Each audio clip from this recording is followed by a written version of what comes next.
प्रार्थना हेच आमचे मागणे, हीच आमची प्रार्थना हेच आमचे मागणे.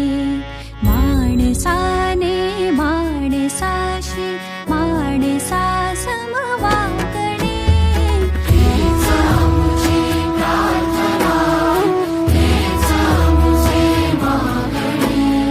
माणसाने माणसाशी माणसा समवागणे, हीच आमची प्रार्थना.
भोवताली दाटला अंधार दुःखाचा जरी, सूर्य सत्याचा उद्या